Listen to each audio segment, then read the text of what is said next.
The tenement loomed, a skeletal structure against the twilight sky as the carriage deposited me and my meagre belongings. Grief clung to me, a shroud heavier than any winter coat, and the prospect of this cramped dwelling offered little comfort. Still, it was shelter, and in my state, any port in a storm would suffice. The room assigned to me was small, barely large enough for the narrow bed and a small table. The walls were thin, allowing the sounds of the other inhabitants to bleed through, the murmur of voices, the creak of floorboards, the occasional muffled cough. I busied myself unpacking, arranging the few familiar items I possessed, hoping to create some semblance of home amidst the unfamiliar surroundings. Night descended, bringing with it a silence that was both welcome and unsettling. In the grand house I once shared with my husband, silence had been a comforting presence. Here it felt expectant, as if holding its breath. Then I perceived it, a footfall in the hallway outside my door, another, a measured cadence, pacing back and forth along the narrow passage. The sound was distinct, the scrape of a shoe against the worn wooden floor. It continued for what seemed like an eternity, back and forth, back and forth. Just as I anticipated the next step approaching my door, it would cease. Abruptly, the silence would return, heavier now, pregnant with unspoken things. This pattern repeated night after night. The pacing would commence sometime after midnight, a relentless circuit in the confined space beyond my room. Each time, the expectation of the steps reaching my threshold would build, only to be met with a sudden, unnerving stillness. I lay in bed, listening intently, my senses strained in the darkness. Sleep became a fractured, elusive thing. Weeks drifted by, marked only by the unchanging rhythm of the nights and the slow accumulation of dust on my few possessions. A new presence began to assert itself, subtle at first, then gradually more insistent. An odor, faint, almost imperceptible at the beginning, it seemed to emanate from the very fabric of the building. It possessed a peculiar sweetness, cloying and faintly metallic, and it grew stronger with each passing day. The aroma permeated my small room, clinging to the bedclothes, seeping into my meagre meals. I tried to air out the space, opening the small window during the day, but the smell persisted, clinging to the shadows in the corners. It was an unpleasant scent, one that stirred a deep disquiet within me, a primal aversion that I could not explain. The pacing in the hallway continued, an unchanging nightly ritual. Its predictability offered a strange sort of comfort amidst the growing unease caused by the pervasive smell. At least it was a familiar sound in this increasingly unsettling place. One morning the smell was particularly potent. It hung in the air, thick and sickening, making my stomach churn. I could no longer ignore it. Summoning what little resolve I possessed, I descended the creaking stairs to find the landlord. He was a stout, gruff man with perpetually bloodshot eyes. I explained the situation, the persistent odor that seemed to be emanating from somewhere above my room. He listened with a dismissive air, muttering about old buildings and drafts. However, my insistence, coupled with the undeniable intensity of the smell, seemed to finally penetrate his indifference. Later that day, I perceived the sounds of activity from the floor above. The scraping of tools, the thud of something dropped, the murmur of voices, the only voices I had yet perceived in this building. I remained in my room, a knot of apprehension tightening in my chest. The sounds intensified, the splintering of wood echoed through the thin walls. Then a collective gasp from above, a moment of stunned silence, followed by a flurry of hurried footsteps. A heavy knock rattled my door. It was the landlord, his face pale, his eyes wide with a horror that mirrored the dread that had been growing within me. He stammered, his voice barely above a whisper, urging me to come upstairs. I ascended the stairs, each step creaking beneath my feet, a symphony of dread accompanying my ascent. The door to the room directly above mine stood open, revealing a scene that would forever be etched into my memory. The floorboards had been torn up, revealing the dark space between the joists. Several men stood around the opening, their faces grim. And there, nestled amongst the wooden beams, was a form, a body, decomposed but still recognizable as human. Its limbs were contorted at impossible angles, as if it had been crammed into the narrow space, and the hands, the fingers were worn down, the bones exposed, as if it had desperately tried to claw its way out of its confinement. The smell, now overpowering, confirmed the source of the weeks of growing discomfort. I stared at the gruesome discovery, a cold dread seeping into my bones, the pacing in the hallway. It had always stopped just before my door. My room was directly beneath this horrifying discovery. The men continued to stare, their faces a mixture of shock and revulsion. The landlord remained silent, his earlier dismissiveness replaced by a stunned horror. I stood there, rooted to the spot. The image of the skeletal fingers burned into my mind. The sun began to set, casting long, distorted shapes across the room. The workmen started to speak in hushed tones, their words indistinguishable. The landlord finally stirred, issuing curt instructions. I turned and descended the stairs, the image of the corpse imprinted behind my eyelids. Back in my small room, the familiar silence felt different now, tainted. The smell, though somewhat diminished by the open floorboards above, still lingered, a constant reminder of the horror concealed just above my head. Night fell. The sounds of the city drifted through the window, a distant hum against the oppressive silence within the tenement. I lay in bed, staring at the ceiling, the darkness amplifying the gruesome image I had witnessed. Then I perceived it, a footfall in the hallway outside my door. The printing shop occupied a cramped space in the lower part of the city, the constant clatter of the press and the sharp scent of ink filling the air. My days were long, spent setting type and running proofs, but the work was honest. As the apprentice, I was often the last to leave, the city streets already dimming as I made my way back to my lodgings. My usual route home took me along well-lit thoroughfares, but one particularly late evening, eager to reach my bed, I decided to take a shortcut through a narrow alleyway. It was a dimly lit passage between two rows of tall buildings, a place most people avoided after dark. But I reasoned that the distance saved was worth the slight discomfort. The alley was quiet, the cobblestones damp and slick underfoot. The air was still carrying the faint odor of refuse. As I walked, my footsteps echoed softly in the confined space. About halfway down the alley, I noticed a figure standing at the far end. It was a tall man, his back to me, his form silhouetted against the faint glow of a distant street lamp. He stood perfectly still, his posture rigid. I paid him little mind, assuming he was simply taking a moment to himself. I quickened my pace, wanting to pass him and be out of the alley as soon as possible. As I drew nearer, just a few yards away, the figure remained motionless. I was about to pass him when something made me glance in his direction. It was then that he turned his head, but his body did not turn. His head rotated smoothly, almost fluidly, a full 180 degrees until his face was directed towards me. The stillness of his body, contrasted with the unnatural turning of his head, sent a jolt of pure terror through me. His face, now illuminated by the dim light, was unlike anything I had ever witnessed. It was too stretched, the features elongated and distorted. The skin was pallid, almost translucent, giving it a sickly, ethereal glow. The eyes were large and dark, and they seemed to fix on me with an intensity that pierced through the darkness. There was no expression, no recognition, just a blank, chilling stare. A silent scream caught in my throat. Every instinct screamed at me to flee. I turned and ran, my heart pounding against my ribs, my breath coming in ragged gasps. The sound of my own footsteps echoed in the alley, the only sound in the sudden, terrifying silence behind me. I did not look back, did not dare to see if the figure was following.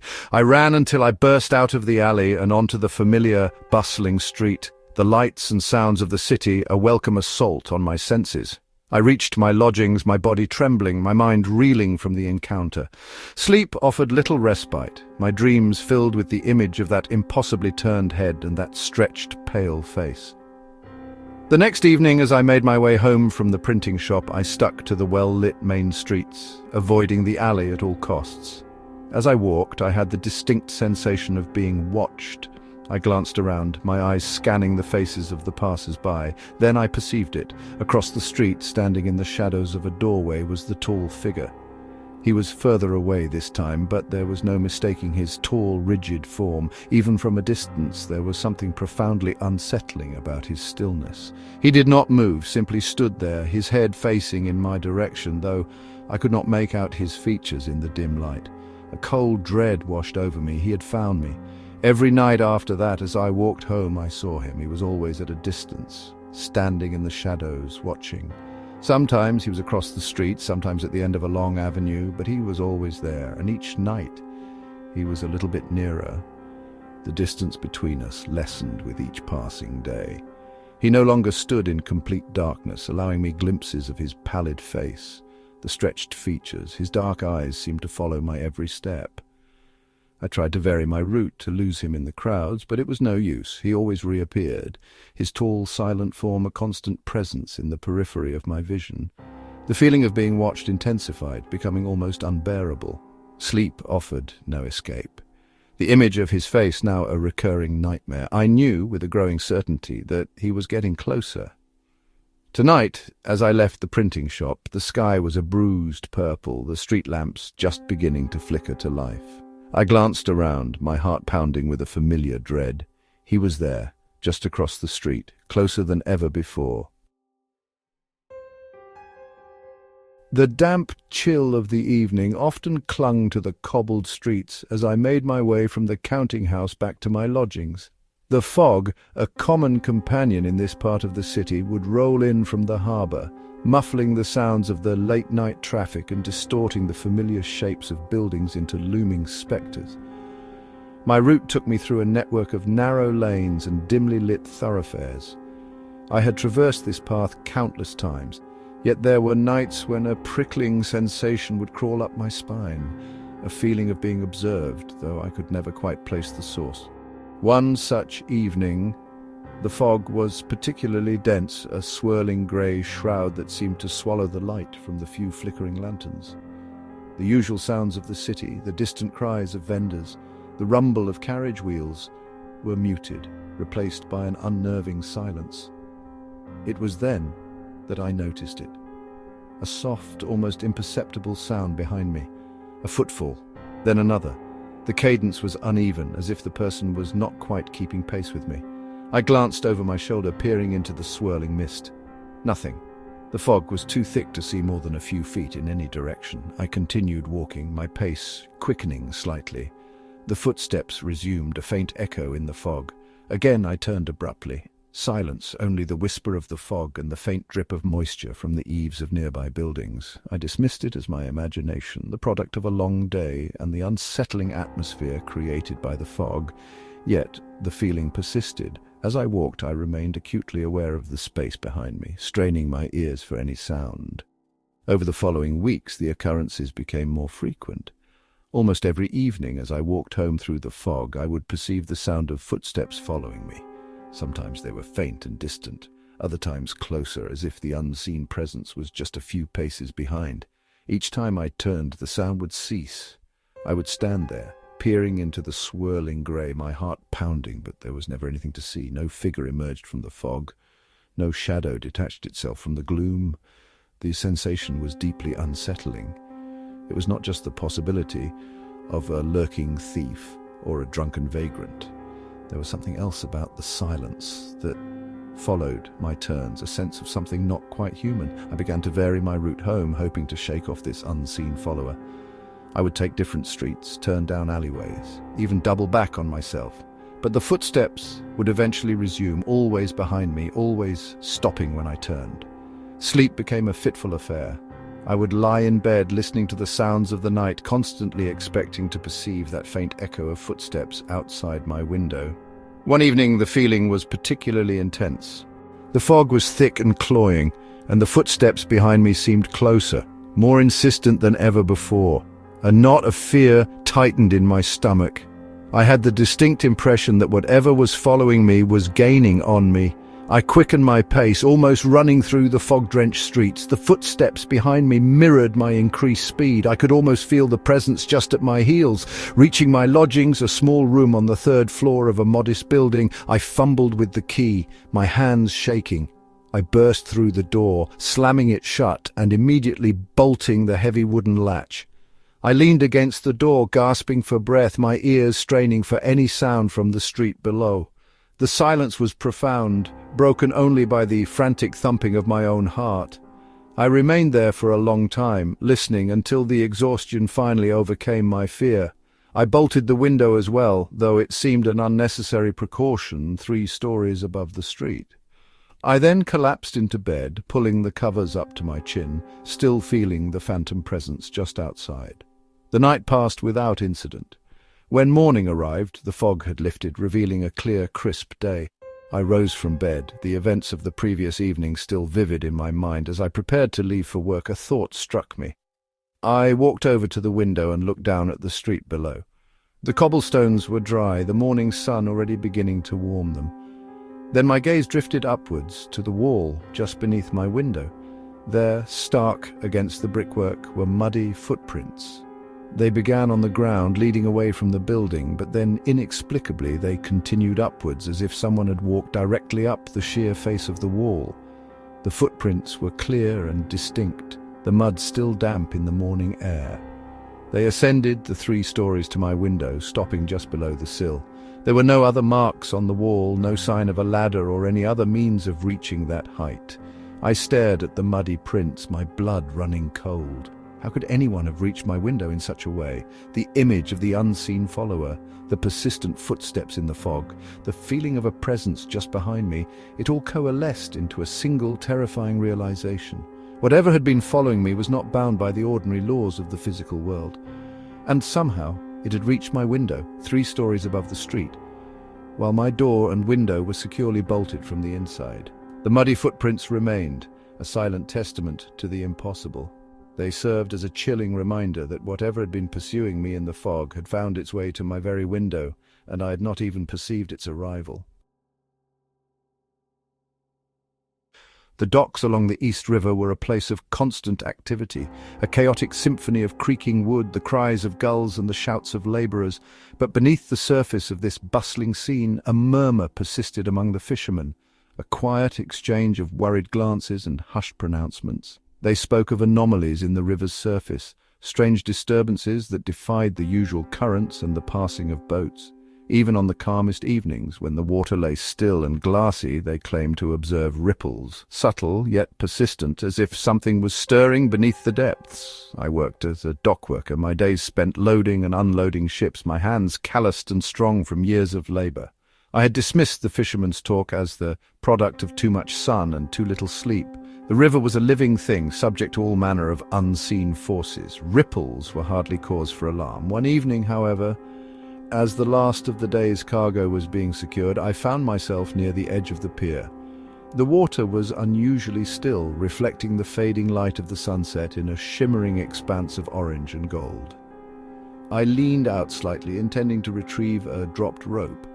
As I peered down at the water's surface, I noticed a disturbance. Not the gentle sway of the current, but a series of small concentric ripples spreading outwards from a point just below. It was as the fisherman had described. The water was otherwise perfectly calm. Curiosity piqued, I leaned out a little further, trying to discern the cause of the subtle agitation. The water, though murky, possessed a certain clarity in the fading light. And then I perceived them. Just below the surface, indistinct at first, but then becoming clearer, were shapes, rounded shapes, pale against the dark water. As I stared intently, the shapes resolved themselves into faces, human faces, disfigured, distorted by the water, but undeniably faces, and their mouths were open, wide open, as if in a silent scream. Their eyes, dark and empty, seemed to stare upwards towards the surface, towards me. A jolt of pure terror shot through me. I recoiled from the edge, stumbling backwards, my heart pounding in my chest. The image of those silent, screaming faces remained burned into my vision. I scrambled away from the pier, my breath coming in ragged gasps. I glanced back at the river, but the light was fading rapidly, and the surface now appeared dark and opaque. Yet the memory of what I had glimpsed beneath haunted me. I could not shake the image of those open mouths, those empty eyes. The fishermen's whispers now echoed in my mind with a chilling resonance. The ripples, the faces. Something was amiss in the depths of the East River. I went home that night, the image of the submerged faces replaying in my thoughts. Sleep offered little escape, my dreams troubled by distorted visages and silent screams. The river, once a familiar part of my daily life, now held a terrifying secret. The next morning, the docks were abuzz with a grim discovery. One of the other dock workers was missing. He'd been working late the previous evening, securing cargo near the water's edge. A search was organized, and soon enough his body was found floating in the harbor near where I'd been working. A small crowd gathered, their faces somber. I approached cautiously, a knot of dread tightening in my stomach. I saw him then, his body gently swaying with the tide. His face was pale, his eyes wide open, fixed in an expression of utter terror. It was the same look I had seen on the faces below the surface of the river the night before, but it was his hands that truly chilled me. His fingers were raw, the skin torn and bleeding. They were worn down, as if he had been desperately clawing at something. And then I understood. The fisherman's whispers, the ripples, the faces, the open mouths. His fingers were worn to the bone from clawing at the wooden planks of the dock, trying to pull himself away from the water. The townhouse stood on a respectable street, its brick facade exuding an air of solid prosperity. It was larger than I strictly required, a testament to my success in the world of finance. The previous owner, a reclusive widow, had been eager to sell, and the transaction was completed swiftly. During the initial tour of the property, I noted an oddity. On the second floor, tucked away at the end of a short hallway, was a room that had clearly never been used. The door was firmly shut, and the widow had offered only a vague explanation, something about her late husband preferring it to remain locked. I thought little of it at the time, more concerned with the overall condition of the property and the size of the main salon. After settling in, I inquired further about the locked room from the housekeeper, a woman who had been in the employ of the previous owners for many years.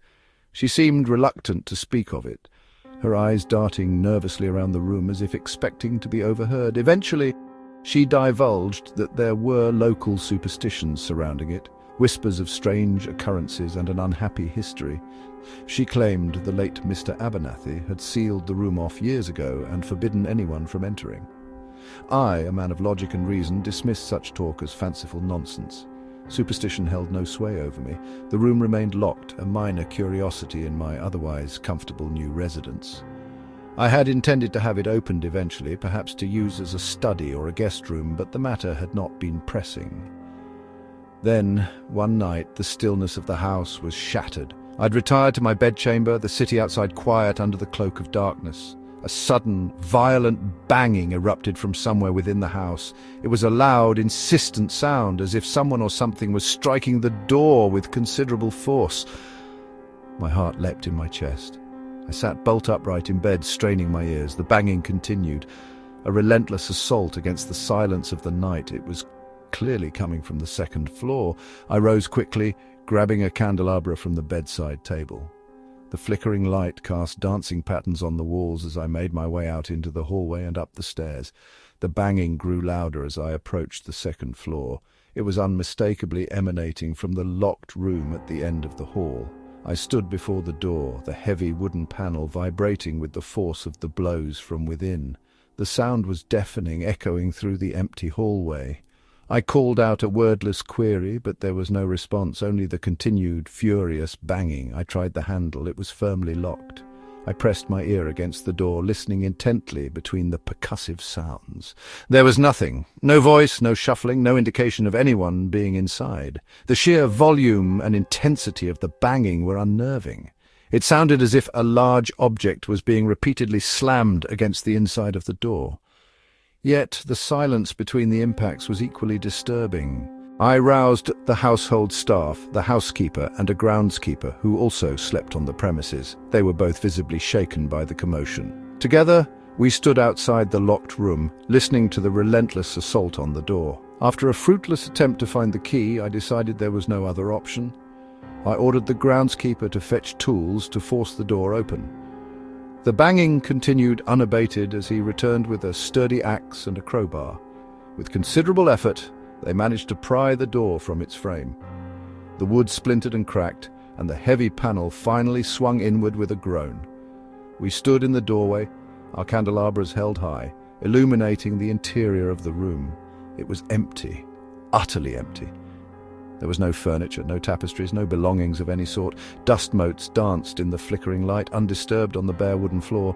The only window in the room was securely latched from the inside. There was no other door, no hidden passage. The source of the violent banging remained a complete mystery. A chill ran down my spine, a sensation that had nothing to do with the cool night air. I stepped into the room, my gaze sweeping across the bare walls and the empty space. Everything appeared untouched, exactly as one would expect a locked, unused room to be. Then I noticed them. On the wooden floor near the center of the room were deep scratches, long parallel gouges in the aged wood, as if something substantial and heavy had been dragged across the floor repeatedly. The scratches were numerous, crisscrossing each other in a chaotic pattern. They were deep enough to catch the light, revealing the raw wood beneath. I knelt down, running my fingers carefully along one of the grooves. The edges were sharp, the wood splintered. These were not the marks of time or neglect. These were fresh, deliberately made. But what could have created them? And how could something have been dragged across the floor with such force in an empty, locked room? The banging had stopped the moment the door was forced open. Now the only sound was the gentle crackling of the candles. The mystery of the room remained, amplified by the unsettling discovery on the floor. I stood up, my mind racing, trying to find a logical explanation for what had occurred. But there was none. The empty room, the violent banging, the deep scratches, it defied all reason. The housekeeper and the groundskeeper stood in the doorway, their faces pale with a mixture of fear and bewilderment. I looked back at the scratches on the floor, their silent testament to an unseen event. The room remained empty, yet it held a palpable sense of something else. I ordered the room locked again, the damaged door secured as best as possible. The mystery of the unused room and the source of the night's terrifying disturbance remained unsolved. The deep scratches on the floor, however, served as a constant, unsettling reminder of the inexplicable events that had transpired within those four walls. My new position in the Ashworth household was a welcome improvement to my circumstances. The work was demanding, requiring long hours spent mending and creating garments for the family, but the pay was generous and the accommodations were comfortable. I occupied a small room on the upper floor overlooking the manicured gardens. My days were filled with the rustle of fine fabrics, the snip of scissors, and the smooth glide of thread through needle. I prided myself on my meticulous work, ensuring every stitch was perfect, every seam strong. It was therefore perplexing when I began to notice a peculiar occurrence with my spools of thread. Each morning, upon starting my work, I would find that the spools I had used the previous day were partially unwound. Not just a little, as if the loose end had come undone, but significantly, as if several yards of thread had been pulled from each spool. I initially assumed I was simply forgetting to secure the ends properly, but the phenomenon persisted, no matter how carefully I wound the thread before retiring for the night. The colors affected varied, and the amount of thread unwound differed each time, but the pattern was undeniable. Someone or something was using my thread during the night. I questioned the other servants, but they all denied entering my room or needing thread for any reason. The mystery deepened, a subtle disquiet settling over me. One night, determined to uncover the cause of this strange occurrence, I feigned sleep. I lay in bed, my eyes slightly open, peering into the dimness of my room. The only illumination came from the faint moonlight filtering through the window. The house was quiet, the usual nocturnal sounds of an old building, the creaks and groans absent. I waited, my senses alert, my heart beating with a mixture of apprehension and curiosity. After what seemed like hours, I perceived a subtle disturbance near my work table, a faint shimmer in the air, almost like heat rising on a summer day, but localized to the area where my sewing basket sat. I watched intently, my breath held captive in my chest. Then I saw them, or rather I saw the effect they had on the objects around them. Invisible hands, their presence only betrayed by the slight displacement of the air and the subtle interaction with the physical world. One such hand reached out and gently picked up a spool of crimson thread.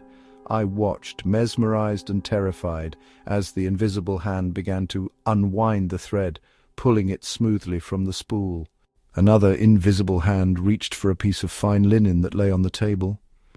The two hands then began to work, manipulating the fabric and the thread with a skill that surpassed even my own. They were stitching, invisible hands, using my thread to stitch a pattern into the linen. I strained my eyes, trying to discern the design, but the dim moonlight offered little detail. The stitching continued for what felt like a long time. The only sound, the almost imperceptible whisper of the thread passing through the fabric. Finally, the invisible hands ceased their work. The spool of thread was placed back in the sewing basket, and the stitched piece of linen was laid neatly on the table. Then the shimmering in the air faded, and the room was still once more. I remained in bed until the first light of dawn crept through the window.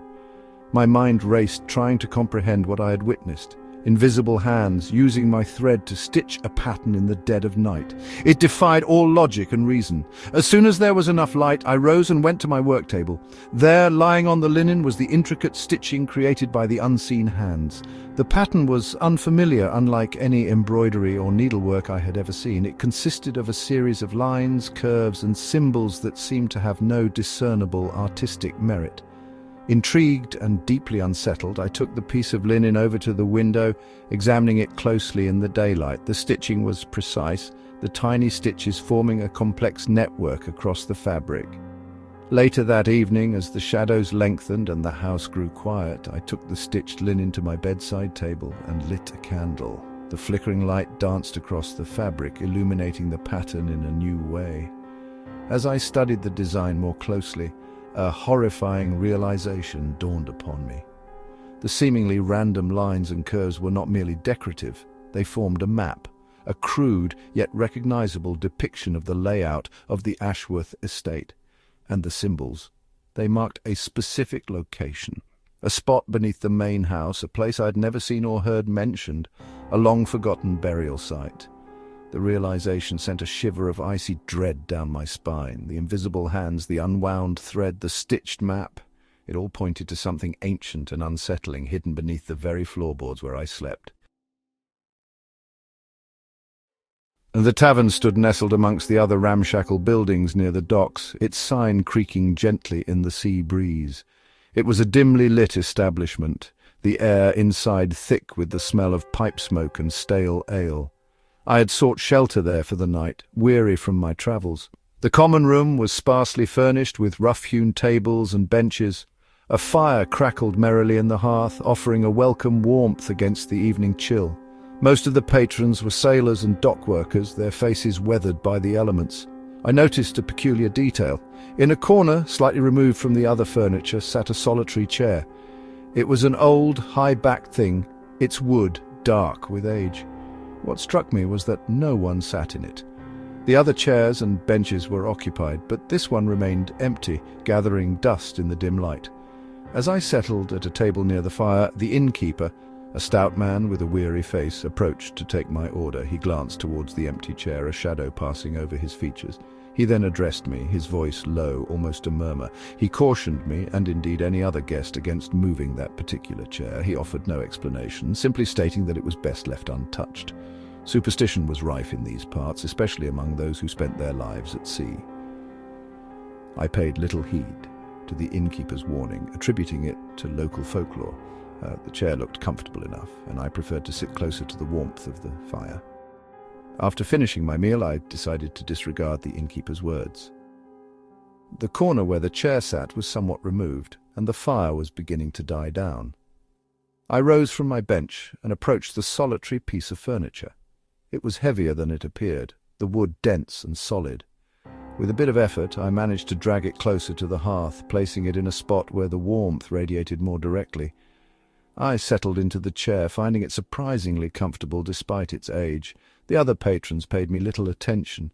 Engrossed in their own conversations and drinks, I relaxed, enjoying the warmth of the fire as the evening wore on. Eventually, fatigue overtook me, and I decided to retire to my room. I awoke sometime in the night. The room was plunged in darkness, save for the faint moonlight filtering through the small window. A profound stillness had settled over the tavern. Then I perceived a sensation, a coldness around my throat. My eyes snapped open, but I could see nothing in the darkness. The coldness intensified, as if icy fingers were encircling my neck, pressing against my windpipe. I tried to cry out, but no sound would come. A paralyzing fear gripped me. I struggled to move, but my limbs felt like lead. The pressure around my throat increased, making it difficult to breathe. I clawed at my neck, trying to dislodge whatever was constricting my airway, but my hands met only empty air. The coldness was intense, almost burning, and the sensation of unseen fingers tightening their grip was terrifyingly real. I fought against the invisible force, my lungs burning for air. Just as I felt consciousness slipping away, the pressure abruptly ceased. The coldness vanished as quickly as it had appeared. I gasped, sucking in air, my heart pounding wildly in my chest. I lay there for a long time, trembling in the darkness, afraid to move. The room remained silent, the only sound my own ragged breathing.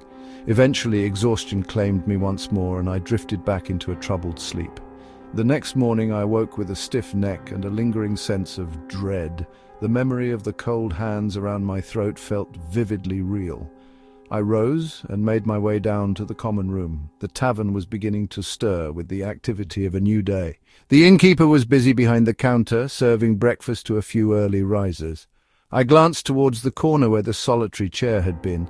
It was back in its original position, slightly removed from the other furniture. The dust on the floor around it appeared undisturbed. But then I noticed something else. Leading away from the chair, across the dusty floorboards towards the back of the tavern, were the prints of bare feet. They were clear and distinct in the fine layer of dust, the impressions of toes and heels plainly visible. The footprints moved away from the chair and disappeared into the shadows near the back door, the one that led out towards the docks. I stared at the footprints, a profound chill settling over me. No one had been walking barefoot in the tavern that morning. The other patrons were all wearing boots or shoes, and the footprints led directly from the chair that the innkeeper had warned me not to move, the chair I had pulled closer to the fire. And my days were dictated by the sun and the seasons, the rhythm of farm life, a familiar and comforting cadence. My apple orchard, a source of pride and sustenance, stretched across the gentle slopes behind my small farmhouse. The trees, their branches laden with blossoms in the spring and fruit in the autumn, were like old friends. One morning, as I made my rounds to inspect the orchard, I noticed something amiss.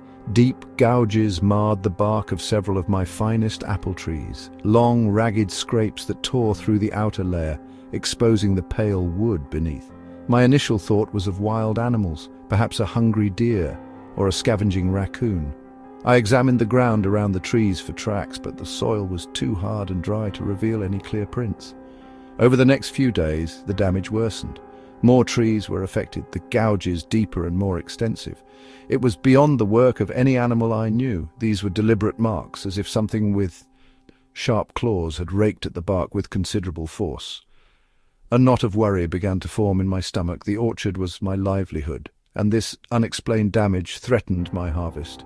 I tried various methods to protect the trees, erecting makeshift fences and scattering deterrents, but the damage continued unabated. The feeling that something malevolent was at work began to take root. The orchard, once a place of beauty and bounty, now held a sense of unease. One night I was awakened from a deep sleep by a sound outside my window. It was a raspy inhalation followed by a long, drawn-out exhalation. Heavy breathing. It was close, just on the other side of the thin wooden wall of my bedroom. My heart pounded in my chest. I sat bolt upright in bed, straining my ears in the darkness. The breathing came again, a slow, laboured sound that sent a shiver down my spine. It was unlike the breathing of any animal I knew. I reached for the lantern beside my bed, my hand trembling slightly as I fumbled with the flint and steel. A spark caught, and soon a weak circle of light illuminated the room. I rose cautiously, my bare feet silent on the wooden floor. I crept to the window, peering out into the moonless night. The darkness beyond was absolute, broken only by the faint glow of the lantern in my hand. Then I perceived it, a hunched shape amongst the apple trees near the edge of the orchard. It was difficult to make out details in the darkness, but the form was vaguely humanoid, stooped and still. As I watched, the shape shifted slightly, and I could discern a pair of arms reaching out, the hands pressed against the trunk of one of my trees. I moved closer to the window, my curiosity overcoming my fear. The breathing outside continued, a constant, unsettling presence. I strained my eyes, trying to see what the hunched figure was doing. Then I saw it. The fingers, long and thin, were buried deep in the bark of the tree, not resting against it, but embedded within the wood, as if the creature was tearing at it with its bare hands. A gasp escaped my lips. The hunched shape remained motionless for a moment, its fingers still embedded in the tree. Then it began to turn. Its head rotated slowly, almost mechanically, its form still obscured by the darkness, and then its face came into view. I could not discern any features, no nose, no mouth, just a pale, indistinct mass. But where its eyes should have been, 2 points of light shone in the darkness.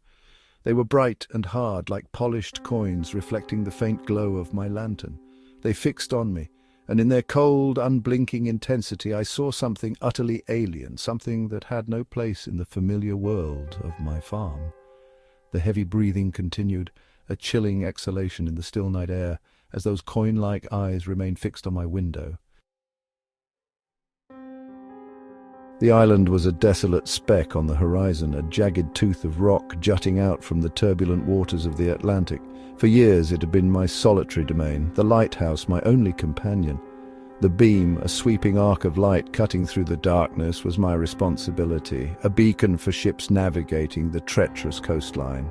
My days were governed by the rhythm of the tides and the turning of the lamp. The routine was monotonous but comforting in its predictability. The isolation, initially daunting, had become a familiar solitude. I found a certain peace in the vast expanse of the ocean and the endless cycle of day and night.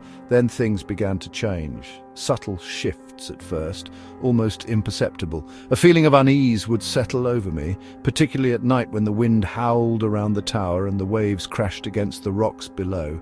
It was as if something else was present, an unseen observer in my lonely vigil. The lamp room, usually a place of focused attention, began to feel different. A draught perhaps, though the windows were always tightly sealed. A sound like a faint scraping from the level above where no one ever went. I would check, of course, ascending the winding stairs, but would find nothing amiss. The stone walls were solid, the upper levels empty and silent. The feeling intensified over several weeks. I found myself constantly looking over my shoulder, even in the bright light of day. The solitude, once a comfort, now felt like a vulnerability. The vastness of the ocean no longer inspired peace, but a sense of being utterly alone and exposed. One evening, a particularly violent storm raged around the island. The wind shrieked like a banshee, and the waves pounded against the base of the tower with terrifying force. The lamp flickered precariously, threatened by the tempest. It was during this storm that I became convinced I was not alone. A sound from below, not the crashing of waves or the howling wind. Something within the tower, a dragging sound, faint but distinct, coming from the lower levels. I gripped the railing of the stairs, my heart pounding. I descended slowly, the lantern in my hand casting a weak circle of light. The lower levels were as I'd always known them, the storage room, the small living quarters. Nothing appeared to be disturbed, yet the feeling persisted, a cold dread that settled deep in my bones. The dragging sound came again, closer this time, seemingly from just around the corner. I raised the lantern, my hand trembling slightly. The beam of light illuminated the narrow passage ahead, empty. But as I stood there, listening, I perceived a faint scratching sound, high up, near the ceiling of the stone corridor. I spent a sleepless night, huddled in my small room, the sounds of the storm mingling with the unsettling noises within the tower. By morning, the storm had passed, leaving behind an eerie calm, but the feeling of being watched, the sense of another presence, remained. It was then that I decided to write the letter, a frantic plea for help, a desperate warning that something was with me in the tower. I poured my growing terror onto the page, the words tumbling out in a rushed scrawl. I sealed the letter and entrusted it to the next supply ship, praying it would reach the mainland in time. The days that followed were filled with an ever-increasing anxiety. The sounds within the tower became more frequent, more distinct. The dragging, the scratching, and now a faint tapping, as if something was gently knocking on the stone walls. The lamp, my constant companion, began to flicker erratically, even when the oil was full and the mechanism clean. I would spend hours tending to it, trying to maintain its steady beam against whatever unseen force seemed to be affecting it. The logbook, my daily record of the weather and the state of the lamp, became a testament to my growing despair. My entries grew shorter, more fragmented, reflecting my increasingly agitated state. Then came the final entry. The relief crew would later find the logbook open on the small table, the ink still slightly wet. The last page contained only a few words, hastily written and then smeared across the page, as if the writer had been interrupted. The relief ship arrived on a calm morning. The usual signal from the lighthouse, the steady sweep of the lamp, was absent. A sense of unease settled over the crew as they approached the island. They found the outer door of the tower unlocked. Inside, the air was cold and still. The lamp room at the top of the winding stairs was in disarray. The polished brass of the lamp was dull, the lens clouded with dust. The lamp itself was unlit. My small living quarters were in a similar state of disarray. Bedclothes were strewn across the floor and personal belongings were scattered about.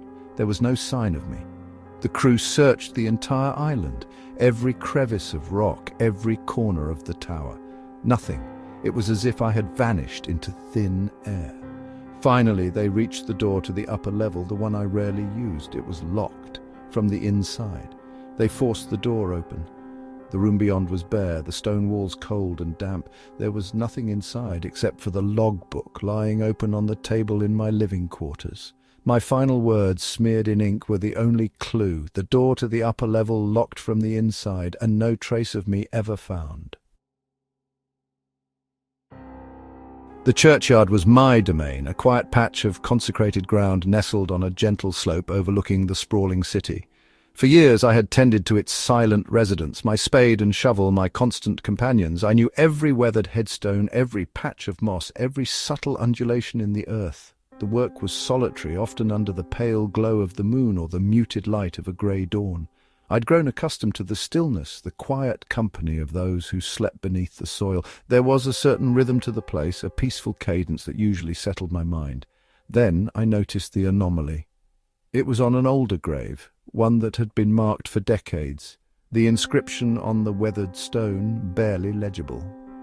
The earth above it appeared disturbed, a patch of noticeably fresher dirt amidst the settled soil and creeping grass. I approached for a closer look.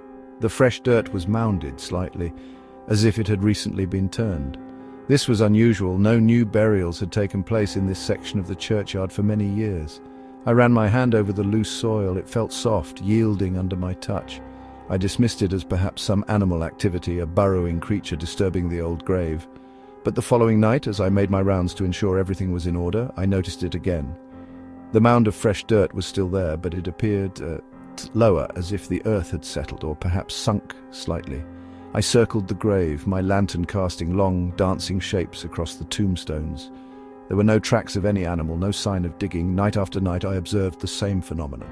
The patch of fresh dirt remained, and each time I looked it seemed to have sunk a little further. It was a subtle change, almost imperceptible at first, but over the course of several weeks it became undeniable.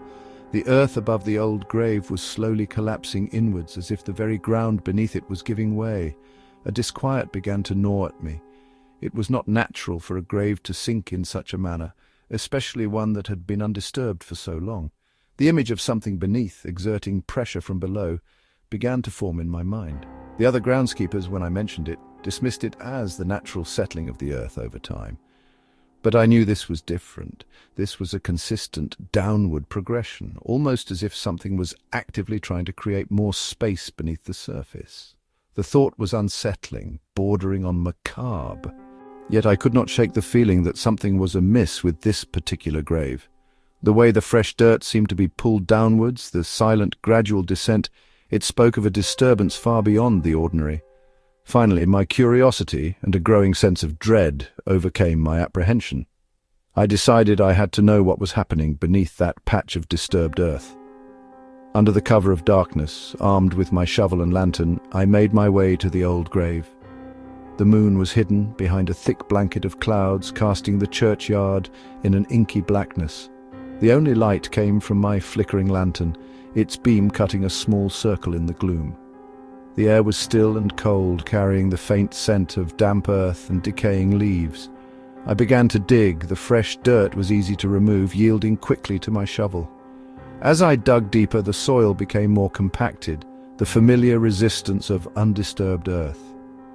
The work was strenuous, the silence broken only by the rhythmic scrape of my shovel against the soil. After what felt like an eternity, my shovel struck something solid, wood, the top of the coffin. I cleared away the remaining earth, revealing the dark, weathered wood of the casket. It appeared old, the grain cracked and worn by the passage of time. With a pry bar, I carefully worked at the lid, the old nails groaning in protest as they were pulled free. The wood was damp and heavy, resisting my efforts. Finally, with a loud crack, the lid gave way, revealing the interior of the coffin. I held my lantern high, its light illuminating the space within. The coffin was empty. A wave of confusion washed over me, quickly followed by a chilling realization. The coffin was empty, save for one horrifying detail. On the underside of the heavy wooden lid, stark against the aged wood, were deep, jagged marks, scratches, long, desperate gouges that could only have been made by fingernails. They ran in all directions, a chaotic testament to a desperate struggle within the confines of the wooden box. I stared at the marks, my mind reeling. The empty coffin, the sinking earth, the frantic scratches on the inside of the lid. A cold dread seeped into my bones, a certainty that something terrible had occurred within this grave, something that defied explanation. The silence of the churchyard seemed to press in on me, heavy and expectant. The mystery of the empty coffin and the story etched onto its lid remained, a chilling question hanging in the still night air. The woman was a fixture of the twilight hours in the churchyard.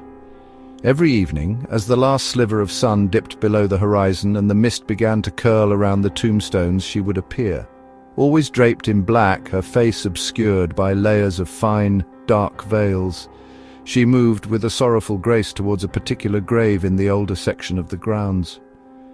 From my vantage point, tending to the newer plots near the eastern wall, I had observed this nightly ritual for weeks. She would kneel before the weathered stone, her form a dark silhouette against the fading light. A soft sound, like a mournful sigh, would drift across the quiet air. Then a whisper, too faint to discern the words, but the tone was unmistakable. A lament, a heartbroken utterance of a name. Curiosity, mixed with a sense of pity for her obvious grief, began to stir within me. Who was this woman who mourned so consistently at this forgotten grave? And who was the person buried there, the recipient of such enduring sorrow? One evening the mist was particularly dense, swirling like ethereal smoke through the rows of headstones. As the veiled woman made her way to her usual spot, a young man, a recent arrival to our village, noticed her too. He had been tending to his mother's grave, a short distance from mine. He watched the woman in black kneel, her silent vigil beginning as always. A look of concern crossed his face. He seemed moved by her quiet sorrow, and after a moment of hesitation, started to walk towards her, his intention clearly to offer some solace or comfort. He moved with a quiet respect, his footsteps barely disturbing the damp grass.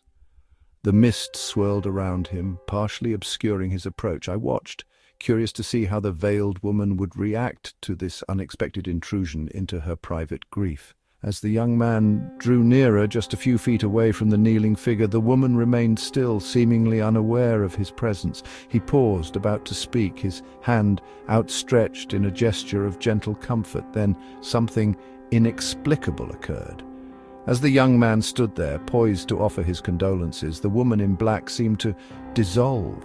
Not in a sudden dramatic way, but gradually, almost imperceptibly.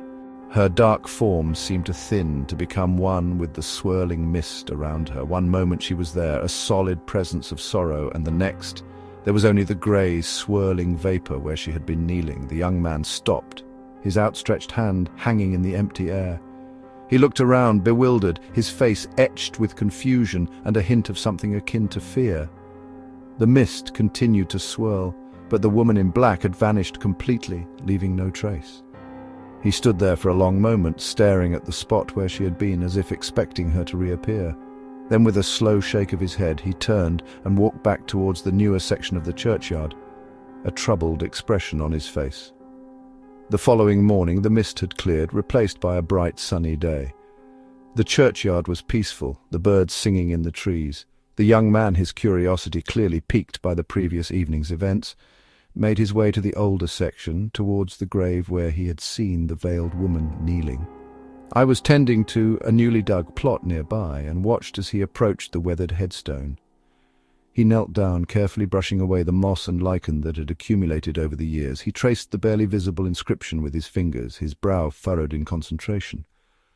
After a few moments, he stood up, his expression a mixture of shock and disbelief. He walked over to me, his eyes wide. He related the events of the previous evening, the woman in black, her silent weeping, her sudden disappearance into the mist. Then he told me what he had discovered on the grave. The inscription was faint, but he had managed to decipher it. The grave belonged to a woman named Eleanor Ainsworth, and the date of her death? It was decades ago. More than 50 years had passed since she had been laid to rest in that very spot. The young man looked back towards the grave, a profound bewilderment in his eyes. Who was the woman in black veils who wept for someone who had been gone for so long? And how could she have vanished so completely into the mist? The questions hung in the air unanswered, a chilling enigma in the quiet churchyard. The house stood on a tree-lined street, its facade appearing unremarkable, almost charming. Yet it possessed a peculiar reputation within the neighborhood. Occupants moved in with optimism, only to depart weeks, sometimes just days later, offering no explanation for their sudden departure. The property had changed hands numerous times in recent years, each new owner succumbing to some unseen pressure that compelled them to abandon their purchase. Intrigued by these whispered stories and the house's persistent availability, I, a journalist seeking a compelling story, decided to take up residence myself. The price was surprisingly low, a testament to the property's tainted reputation. I approached the matter with a professional detachment, intending to uncover the reason behind the house's unsettling history. My initial days were uneventful. The house was quiet. Perhaps a little too quiet. There were the usual creaks and groans of an old building settling, but nothing that struck me as particularly unusual. I explored the rooms, noting the dated decor and the lingering scent of disuse. As the nights drew in, however, a subtle disturbance began to manifest. It was a sound, faint and intermittent, that seemed to emanate from somewhere beneath the main floor. A knocking, not the sound of someone at the door, but a dull, muffled tapping from below. At first I dismissed it as the settling of the foundations or perhaps some nocturnal animal activity in the crawl space, but the knocking persisted, occurring with increasing frequency and a peculiar regularity. It seemed to follow no discernible pattern, sometimes a single tap, other times a series of rapid knocks, always from beneath the floorboards. The sound was most pronounced in the main parlour, particularly in the late hours when the rest of the house was silent. I would sit in the dimly lit room, straining my ears, trying to decipher the source and the meaning of the persistent tapping from below. The knocking began to affect my sleep. I would lie in bed, listening to the silence, only to be disturbed by the faint, unsettling sounds from the floor below. A sense of unease began to creep into my investigation, a feeling that there was something more to this house than mere structural quirks. Driven by a need to understand the source of the disturbance, I decided to investigate further. The main parlour had a section of floorboards that appeared slightly uneven, as if there might be a small space beneath. Armed with a crowbar and a lantern, I set about carefully prying up the affected boards. The wood groaned and splintered as I worked, revealing a dark, narrow space beneath the floor. The air that rose from the opening was stale and carried a faint, musty odour. I widened the opening, peering down into the darkness with my lantern. What I saw defied any rational explanation and sent a wave of icy horror through me. The small space beneath the floorboards was not a simple crawl space. It was filled with remains, human remains. Skeletal figures lay contorted within the confined space, their forms partially obscured by decay and dust.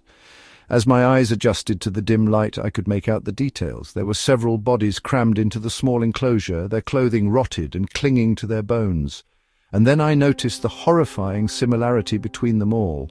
Each of the skeletons had their hands raised, the bony fingers pressed tightly against their skulls, covering their ears. The sight was sickening, the musty odour now overpowering. I recoiled from the opening, my mind struggling to comprehend the gruesome discovery. These were clearly the remains of the house's previous owners, the ones who had fled without explanation. Why were they beneath the floorboards? What had compelled them to such a horrifying final resting place? And why were their hands covering their ears? Was it to block out a sound, a torment that persisted even in death? The knocking from below, the reason I had pried open the floorboards, had ceased.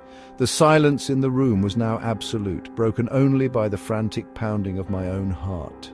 The house held its secrets, and I had just unearthed one of the most terrifying. The other questions, however, remained unanswered, hanging heavy in the stillness of the old house. My residence, a grand edifice befitting my mercantile success, backed onto a narrow, twisting alleyway. The alley was a place of shadows even in the brightest daylight, a forgotten passage between my property and the neighboring buildings. Local folklore whispered tales about it, labeling it accursed, a place best avoided after dusk. These rumors, fueled by the alley's gloomy aspect and the occasional strange sound that drifted from its depths, were a source of amusement to me. A man of my stature, of my rational mind, did not succumb to superstitious nonsense. One particular evening, after a hearty meal, and perhaps a bit too much port, the topic of the alley arose during conversation with my household staff. I scoffed at their timid pronouncements, declaring my intention to venture down the supposedly haunted passage that very night to prove the baseless nature of their fears. They pleaded with me to reconsider, their faces etched with genuine alarm, but my pride was piqued. I would not be seen as a man swayed by fanciful tales. As darkness enveloped the city, I prepared for my nocturnal excursion. I donned a sturdy coat and, despite the protests of my valet, decided against taking a lantern. The alley, after all, was just a short distance behind my property. I slipped out through the back gate, the heavy iron creaking softly as it closed behind me. The alley was indeed dark, the tall buildings on either side blocking out most of the moonlight. The air felt different here, cooler and strangely still. An unusual silence prevailed, broken only by the occasional scuttling sound that I attributed to rats. I walked confidently, my footsteps echoing faintly on the uneven cobblestones. As I proceeded deeper into the alley, a sensation began to creep over me. Not fear, certainly not fear, but a profound sense of isolation. The familiar sounds of the city seemed to fade away, replaced by an almost absolute quiet. The darkness around me felt more intense, as if it possessed a tangible quality. I continued my stroll, determined to reach the other end of the alley and return, my point proven. Then I noticed something on the ground ahead, a faint glow emanating from the stones themselves. It was a soft reddish light, pulsing gently, illuminating a small patch of the alley floor. I approached cautiously, my curiosity piqued. The glow seemed to come from within the stones, as if they were faintly incandescent. As I drew nearer, the air grew warmer, the temperature rising noticeably within the confined space of the alley. The glowing patch expanded, the light intensifying. I shielded my eyes, peering through my fingers. The stones beneath the light appeared scorched, not merely darkened, but deeply burned, as if subjected to intense heat. A peculiar odour filled the air, acrid and faintly sulphurous. It was an unpleasant smell, one that stirred an instinctive revulsion within me. I took a step back, a feeling of profound unease finally beginning to take root. I decided it was time to return. I turned to retrace my steps, but the way I had come now seemed different. The darkness behind me felt deeper, more impenetrable. The silence was no longer just quiet, it felt expectant. I quickened my pace, eager to leave this unsettling place. The glowing patch behind me pulsed with an increasing intensity, its reddish light now illuminating the alley walls in a disturbing hue. The air grew hotter still, almost unbearable. I reached the end of the alley, the familiar gate to my property just ahead. I fumbled with the latch, my hands clumsy with a sudden urgency. As the gate swung open, I stumbled out into the relative coolness of my garden, the strange glow and the acrid smell receding behind me. The next morning, my servants found me kneeling in the street just outside my front door. My posture was rigid, my gaze fixed on some unseen point in the distance. My eyes were wide, but they held no recognition, no spark of life. They tried to speak to me, to rouse me, but I remained unresponsive, a statue of bewildered terror. They noted with alarm that my boots were missing. A search of the surrounding area revealed nothing. Then, one of the stable hands noticed something peculiar on the cobblestones near where I knelt. Burned footprints. They were clearly defined, as if something incredibly hot had been pressed into the street. What was most disturbing was their size. They were far too large to have been made by my feet. The burned footprints led away from my kneeling form, heading down the street and disappearing into the morning mist. I remained there kneeling, staring blankly, the events of the night in the accursed alley locked away behind a vacant gaze. The East River, a ribbon of grey under the perpetual haze of the city, was my domain. Day in and day out, I guided my small ferry boat between the shores, transporting merchants, labourers, and the occasional finely dressed gentleman. The work was arduous, the currents often strong, but it provided a meagre living. The routine was familiar, the faces of my regular passengers becoming as well known as the landmarks along the riverbanks. I prided myself on my punctuality and my ability to navigate the unpredictable waters. Then the oddity began. It was a twilight crossing, the sky bruised with the colours of a fading day.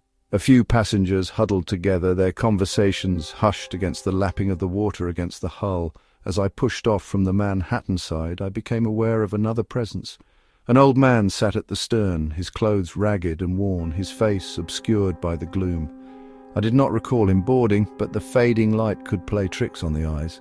He remained completely still, his gaze fixed on the opposite shore.